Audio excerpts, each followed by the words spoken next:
Para entender cómo John D. Rockefeller llegó a controlar el 90% de la industria petrolera de su época, no hay que empezar en los campos de petróleo, sino en la estricta y metódica disciplina de su infancia.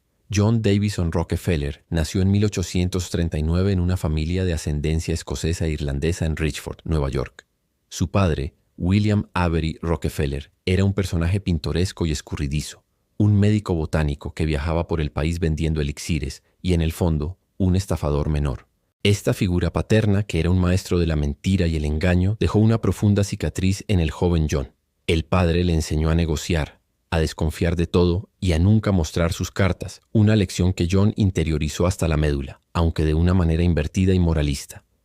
Mientras su padre usaba sus habilidades para la estafa, John las aplicaría para la consolidación de un poder industrial sin precedentes. Su madre, Eliza Davison, era su polo opuesto. Una mujer profundamente religiosa, piadosa y con un sentido de la austeridad que rayaba en la devoción.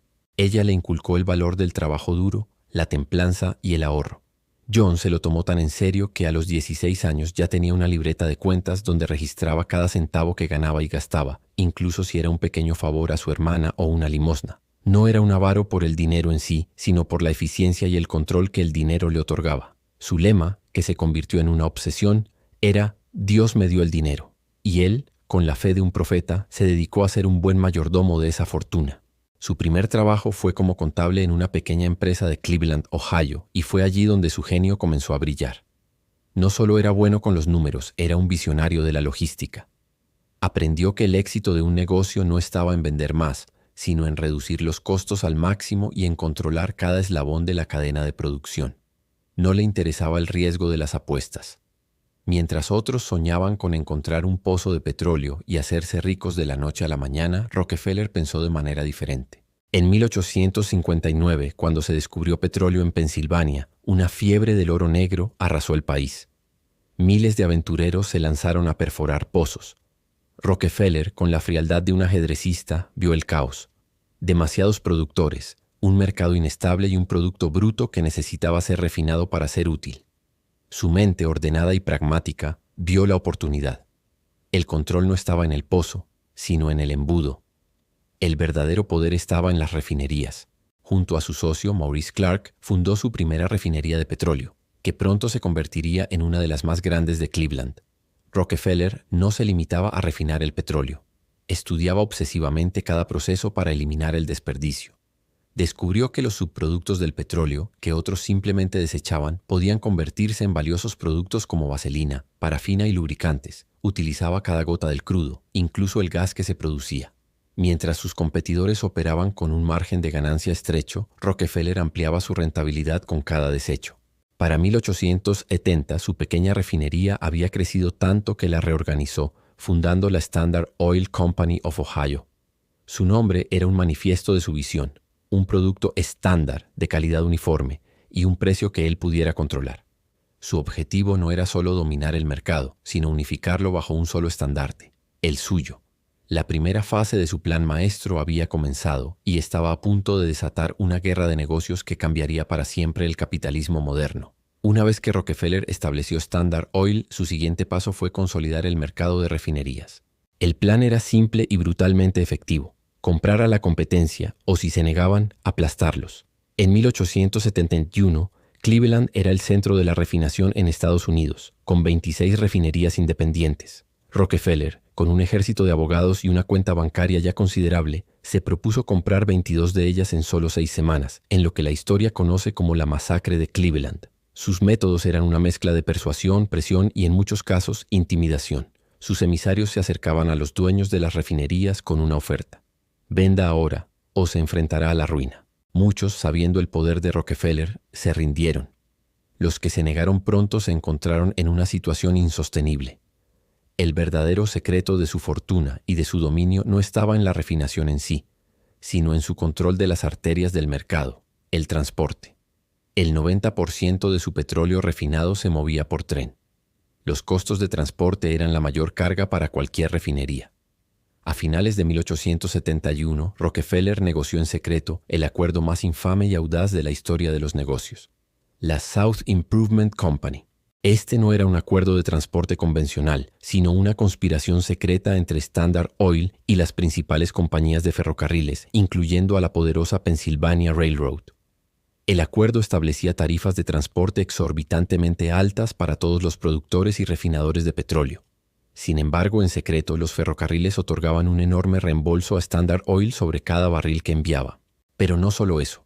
Los ferrocarriles también le daban a Standard Oil información sobre los envíos de sus competidores y un reembolso adicional por cada barril que estos enviaban. En esencia, sus competidores no solo pagaban más por enviar su producto, sino que también, sin saberlo, subvencionaban la operación de su peor enemigo. La noticia de la South Improvement Company se filtró, desatando la furia de los productores y refinadores independientes de Pensilvania. Los periódicos los apodaron los varones ladrones y el público los condenó. Pues los perforadores de petróleo furiosos se negaron a vender su crudo a Standard Oil. El escándalo obligó a los ferrocarriles a anular el acuerdo, pero el daño ya estaba hecho. Rockefeller, que había negado la existencia del plan, ahora tenía una nueva carta bajo la manga. Había demostrado su poder, y muchos de sus competidores, que ya estaban al borde del colapso financiero debido a las tarifas de los ferrocarriles, no tuvieron más remedio que venderle sus negocios. Para 1879, Standard Oil controlaba el 90% de las refinerías de petróleo de Estados Unidos. Había absorbido a sus rivales, en la mayoría de los casos de forma pacífica, a través de la amenaza de una guerra de precios que sabía que ganaría. Pero la ambición de Rockefeller no se detuvo en el control de las refinerías. Su objetivo era el control total. Su próximo movimiento fue establecer un monopolio vertical. Comenzó a comprar barriles de madera, tuberías, almacenes, vagones de ferrocarril, e incluso tierras petrolíferas. Todo lo que pudiera controlar, lo hacía. Esto le permitió reducir sus costos a niveles que nadie más podía igualar. El control vertical, combinado con su dominio del transporte, hizo de Standard Oil una máquina de eficiencia y de poder sin rival. Mientras la nación se maravillaba con la nueva era del petróleo, una única y gigantesca empresa se erigía sobre los cimientos de la industria, y su nombre era sinónimo de monopolio. Los políticos y el público comenzaron a preocuparse seriamente por la concentración de poder, y el gigante de Rockefeller estaba a punto de enfrentarse a un desafío legal que pondría a prueba la estructura de su imperio. Con el dominio casi total de la industria, John D. Rockefeller necesitaba una forma de eludir las crecientes leyes antimonopolio de los diferentes estados. Las leyes estatales le impedían poseer compañías en más de un estado. Su genio para la organización empresarial, no para la innovación técnica, encontró la solución. En 1882, sus abogados crearon el primer trust de la historia. Las acciones de las 41 empresas que formaban Standard Oil, dispersas en diferentes estados, fueron transferidas a 9 fideicomisarios. En su lugar, los antiguos propietarios de esas empresas recibieron certificados de fideicomiso.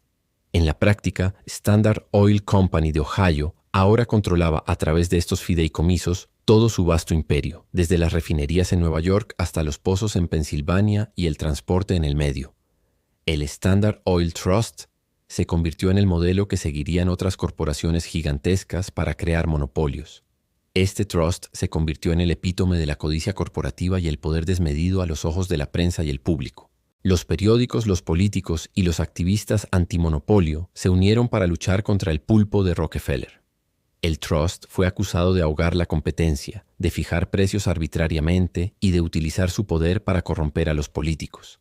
La presión pública y los nuevos vientos políticos llevaron a una serie de demandas legales en su contra. La más importante fue la del gobierno federal, que se inició en 1906 bajo la ley Sherman Antitrust.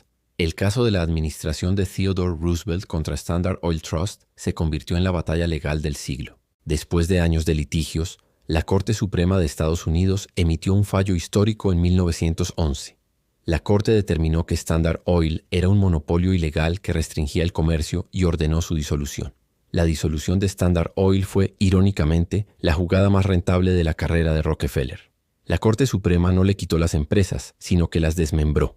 El gigante fue dividido en 34 empresas separadas, entre las que se encontraban las futuras Exxon, Mobil, Chevron y Amoco, aunque en ese momento eran conocidas como Standard Oil of New Jersey, Standard Oil of New York, etc. Como Rockefeller poseía una parte importante de las acciones de la empresa original, automáticamente se convirtió en el principal accionista de todas estas 34 empresas. En lugar de tener una sola compañía, ahora tenía una parte de un enorme número de ellas, todas con un valor total superior al del antiguo monopolio. Para cuando su imperio se desintegró, se hizo aún más rico. La ley de la oferta y la demanda, a medida que la gasolina se hizo más popular, hizo que el valor de sus acciones se disparara. En sus últimos años, Rockefeller se dedicó a la filantropía con la misma tenacidad que había aplicado a los negocios. Creó la Fundación Rockefeller, que financió avances científicos, erradicó enfermedades como la anquilostomiasis y ayudó a fundar la Universidad de Chicago. Se convirtió en el filántropo más grande del mundo, un intento de suavizar la imagen de un hombre de negocios implacable. Su legado es un estudio de contradicciones. Un hombre profundamente religioso, que usó tácticas de negocios que muchos consideraban inmorales. Un magnate que amasó su fortuna aplastando a la competencia, pero que luego donó miles de millones de dólares para mejorar la humanidad. Al final, no solo dominó el 90% del petróleo, sino que también redefinió la forma en que los negocios se hacían, sentando las bases del capitalismo moderno, tanto en sus glorias como en sus excesos.